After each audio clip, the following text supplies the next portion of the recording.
You didn't just watch a royal statement. You watched a system reach its breaking point. On this cold morning at Buckingham Palace, the long-standing shadows surrounding the Duke of York have finally been dispelled by a thunderous declaration from King Charles III. This wasn't a routine health update or a vague mention of privacy. This was an unambiguous constitutional guillotine. The king, standing shoulder to shoulder with his heir, Prince William, has officially confirmed the final removal of all remaining institutional protections for Prince Andrew. For years, the monarchy had tiptoed around the radioactive legacy of the Duke, issuing carefully worded responses and allowing a grace period that many felt had long since expired. But as of December 2025, the silence has ended. Not with a whisper, but with a codified policy that cuts through the heart of Andrew's last remaining tether to royal legitimacy, his right to palace-funded security, and his residency at the Royal Lodge. This decision is not merely personal. It is a calculated move to protect the future of the crown itself. Insiders confirm that the announcement was timed with surgical precision. While the world's cameras were focused on the unity of the working royals, behind closed doors, Charles and William were finalizing the paperwork that renders the Duke of York a private citizen in all but name. The palace machine, once a shield for Andrew's indiscretions, has now become the mechanism of his exile. If you think this was a sudden outburst of anger, you are missing the whole story. This was a truth dragged out at the last possible moment to ensure the survival of the monarchy in a modern, unforgiving world. The message sent from Clarence House is clear. There is no longer room for institutional ambiguity. The monarchy doesn't just manage feelings anymore. It manages perception and survival. By choosing the crown over his own brother, Charles has signaled that the era of protection at all costs is dead. The mask has not just slipped. It has been intentionally removed to reveal the cold reality of power in the 21st century. What you are witnessing is the clinical dissection of a royal life. For months, a heavy silence hung over the Royal Lodge, a silence that was less about privacy and more about a desperate struggle for narrative control. You don't keep a senior royal in complete isolation for months by accident.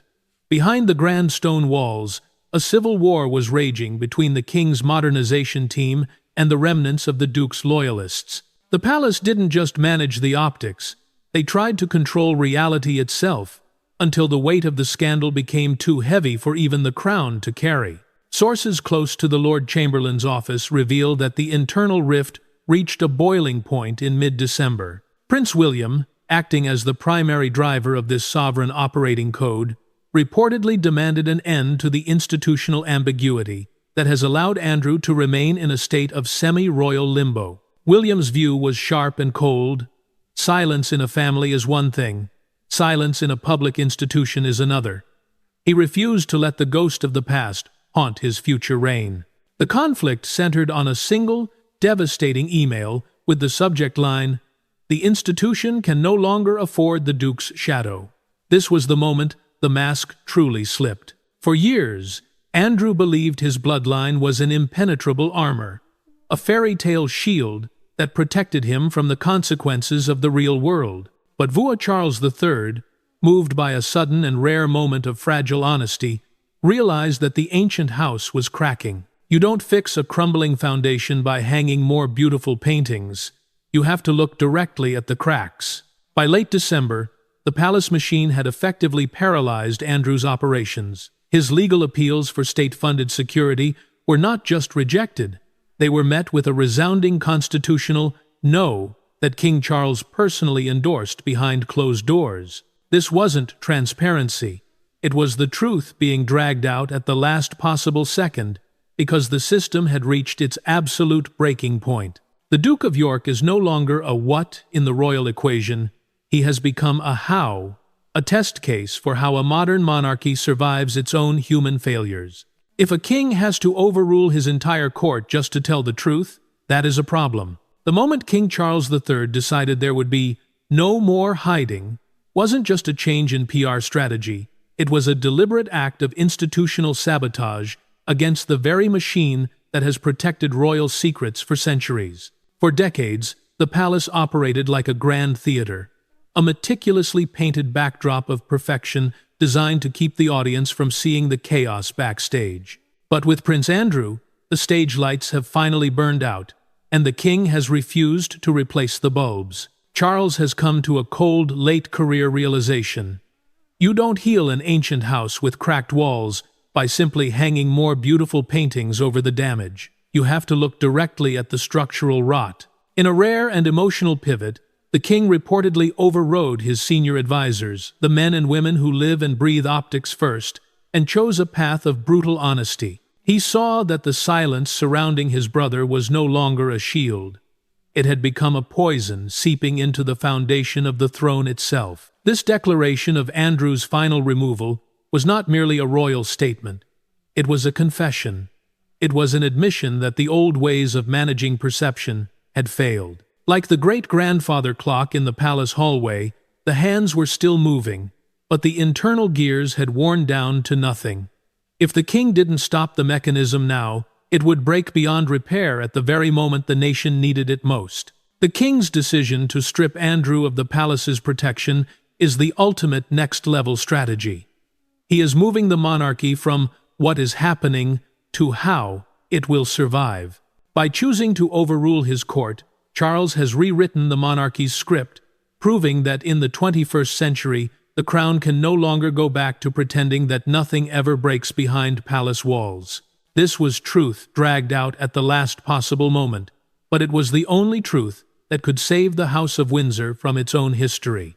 What you are witnessing is not just a family dispute, it is the activation of the Sovereign Operating Code. For centuries, the British monarchy functioned as a family that happened to be an institution. Today, under the quiet but firm direction of Prince William, that equation has been reversed. The crown is now an institution that happens to contain a family. In this new, lean, and hyper-focused era, Prince Andrew is no longer seen as a brother or an uncle.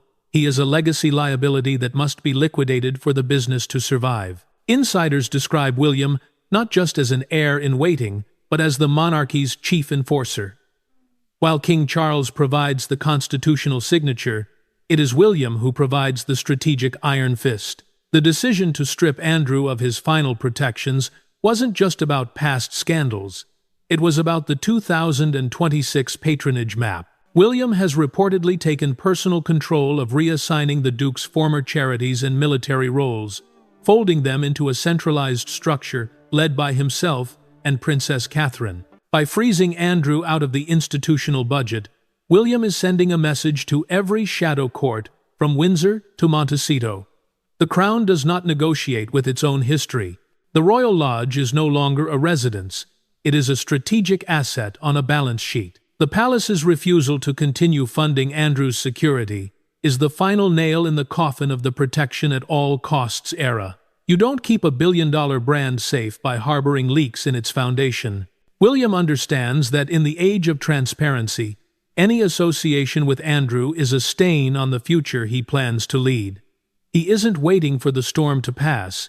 He is changing the climate of the monarchy itself. This is the next level of royal survival. The palace has stopped playing defense and started playing a cold, calculated game of institutional renewal. If you think there is a way back for the Duke of York, you don't understand the man who will one day wear the crown. William has seen the damage that ambiguity causes, and he has chosen the scalpel over the shield. The Duke's removal is the first major test of this new operating code, and the result is a monarchy that is sharper, leaner, and utterly unsentimental. What the public often fails to grasp is that the crown is no longer just a lineage, it is a moral framework. On the 26th of December 2025, when the palace used the term ethical incompatibility in its internal briefings regarding Prince Andrew, it wasn't a choice of words, it was the drop of a moral guillotine. For centuries, the British monarchy survived on the principle of blood is thicker than water. But under King Charles III and the strategic guidance of Prince William, that ancient proverb has been discarded.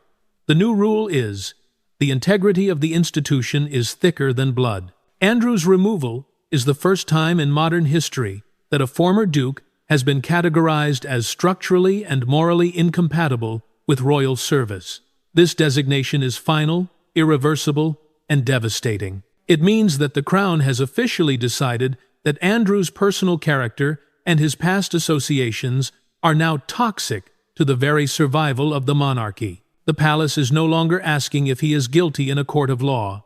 They have already found him unfit in the court of institutional survival. You cannot claim to lead a nation with a moral compass while harboring a shadow that refuses to acknowledge its own darkness. The contrast with the rest of the working royals has become an unbearable weight for the Duke. While Princess Catherine has been elevated as a steward of legacy and a bridge to future sovereignty, Andrew has become the symbol of disruption without restraint. The King's decision to stop the funding for Andrew's security and housing is a direct response to this incompatibility. You don't provide a shield for a man who has become the very storm you are trying to avoid. By stripping Andrew of his final royal endorsement, Charles is drawing a bright line between those who serve the crown and those who merely exploit it for protection. This is the ultimate next-level pivot. The palace has realized that in a fragmented global media age, celebrity proximity is a liability, not an asset. If you think the king is being cruel to his brother, you are looking at it from a family perspective. From an institutional perspective, he is being surgical. He is cutting out the rot before it reaches the heart of the throne. The Duke of York is now an outsider, not because of a legal verdict, but because he no longer speaks the moral language of the House of Windsor. The door hasn't just been locked. The house itself has moved on without him. What you are seeing now is the systematic erasure of a royal footprint. In the world of the British monarchy, power isn't just about titles, it's about presence, the names on the letterheads of charities, the portraits in the hallways of military regiments, and the digital history recorded on the official royal website. As of the 1st of January 2026, the palace has begun a process that insiders are calling the Great Redistribution. This isn't just a move to distance the crown from Prince Andrew.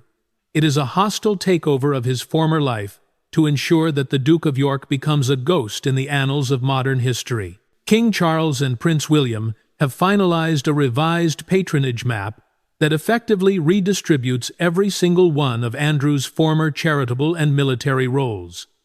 But look closer at where they are going. They aren't just being handed out, they are being strategically folded into the Windsor Unity framework led by William and Catherine. SmartWorks UK, once a highlight of the Sussex brand, has moved to Princess Sophie. The military regiments that once looked to Andrew as their colonel are now being reassigned to Princess Anne and Prince Edward, the two most dutiful and reliable pillars of the king's lean monarchy. By transferring these roles, the king isn't just filling a vacuum, he is sealing it shut so Andrew can never return. The digital erasure is even more brutal. Palace IT teams and communications officers have begun a full audit to remove unauthorized charitable claims and historical references to the Duke's former status. On the official Crown website, the pages dedicated to Andrew are being archived and replaced with the sovereign operating code pillars. The message to the global public is clear. Andrew is no longer an envoy, no longer a representative, and no longer a symbol of the UK. He has been stripped of the halo effect that the crown provides. This is a next-level survival tactic. You don't just stop a fire, you remove the fuel. By erasing Andrew's administrative presence, the palace is making it impossible for him to use his royal connections for personal branding or media games. If a duke has no charities, no military roles, and no palace-funded security, what is he? He is a man with a title but no kingdom. The king has realized that in the age of information, who controls the map controls the reality. And for Prince Andrew, the map of the House of Windsor has been completely rewritten without his name on it. What you are looking at is the last stand of a fallen prince. For decades, the Royal Lodge was a symbol of Prince Andrew's status, a 30-room sanctuary that whispered of permanent privilege. But today, the grand gates of Windsor represent something far more chilling: isolation. The king's confirmation of Andrew's final removal is not just a policy change, it is a tactical siege. By stripping the Duke of his palace-funded security, King Charles has effectively turned a royal residence into an untenable fortress. You don't need to evict a man with force when you can simply turn off the life support of the institution that sustains him. The struggle over the royal lodge is no longer a private family argument. It is a cold legal battle over the definition of royal. Andrew has clung to his 75-year lease as if it were a constitutional shield, but a lease is a hollow document if you cannot afford the upkeep of a crumbling estate. Insiders reveal that the grace period for the Duke's residency has officially expired. The King has made it clear. The Crown will no longer subsidize the lifestyle of a man who no longer serves the Crown. If you cannot maintain the prestige of the house, you no longer belong in the house. This is the reality of the Sovereign Operating Code in action. Prince William and King Charles are moving with surgical precision to close the final loophole in Andrew's defense. By removing the armed protection, the palace is making a statement that transcends money. It is a statement of abandonment. The message is, you are on your own. In the high-stakes world of royal security, being on your own is the ultimate exile. The Duke is being forced to choose between a pride he can no longer afford and a reality he has spent a lifetime avoiding. The lights at Royal Lodge are dimming, not because of a power failure, but because the pulse of the monarchy has moved elsewhere. The King has realized that a ghost court at Windsor is a threat to the clarity of the future reign. This is the truth dragged out into the cold light of day. Andrew is staying in a house that has already forgotten him. The siege is not about walls and gates.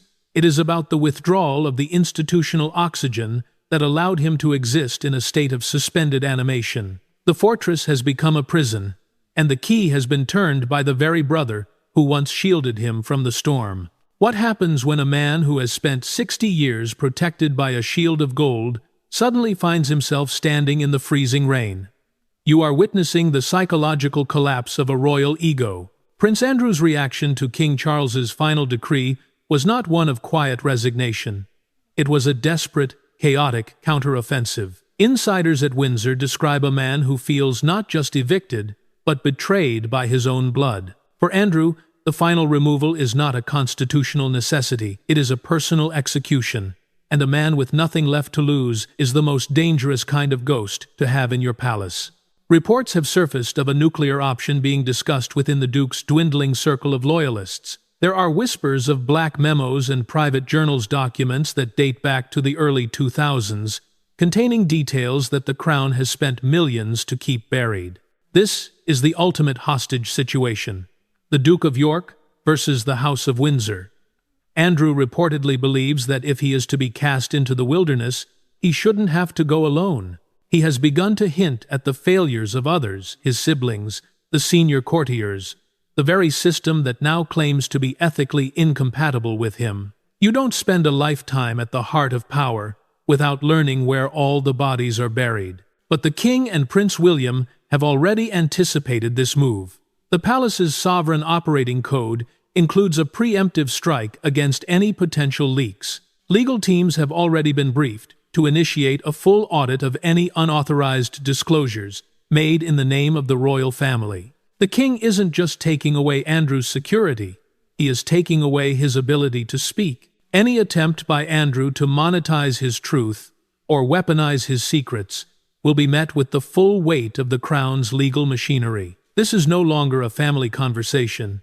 It is a high-stakes game of institutional chess where the King has already declared checkmate. The tragedy of Andrew's resistance is that it only confirms the King's decision. Every desperate leak, every whispered threat to the media, only proves that the Duke is indeed structurally incompatible with the dignity of the Crown. He is fighting for a world that no longer exists, using weapons that the palace has already neutralized. The nuclear option is a dud, and the only person it will ultimately destroy is the man holding the detonator. The truth has been dragged out, and no amount of desperate counter-briefing can change the fact that the Duke of York is now a spectator in his own downfall. What you are witnessing now is the total collapse of a social and political ecosystem. The King's decision to formally strip Prince Andrew of his last remaining royal protections has triggered a global chain reaction that no PR firm in the world can stop. This isn't just about a change in titles.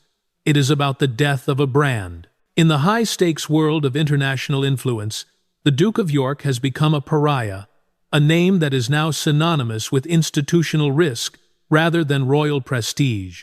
The palace hasn't just removed a shield, they have revoked his citizenship in the world of the global elite. From Washington to Dubai, the doors that were once held open by the strength of the Windsor name are being slammed shut with chilling finality. The Andrew Network, a complex web of billionaires, investors, and socialites, is dissolving in real time. These are people who do not trade in loyalty, they trade in proximity to power. And as the palace officially withdraws its endorsement, that proximity has turned from a coveted asset into a radioactive liability. One former associate in the U.S. financial sector described it bluntly: "You don't invite a ghost to a board meeting, and you certainly don't protect a man the king has abandoned." The king's decree has made it clear that Andrew is no longer an envoy of the UK, rendering his pitch at palace legacy and international contacts worthless. The contrast with the sovereign operating code could not be more devastating. While the Duke remains trapped in the gathering shadows of the Royal Lodge, Prince William and Princess Catherine are being heralded as the new gold standard of global diplomacy. Their new pillars of stewardship and guardianship are drawing in the very donors, corporate partners, and world leaders who are fleeing from Andrew's shadow. This is the next level of the Windsor reset, a complete transfer of moral and social capital. The king has realized that to save the monarchy's reputation on the world stage, he must allow one branch to wither completely so the rest of the tree can breathe. The Duke of York is now discovering the coldest truth of all. When the crown stops protecting you, the world stops respecting you.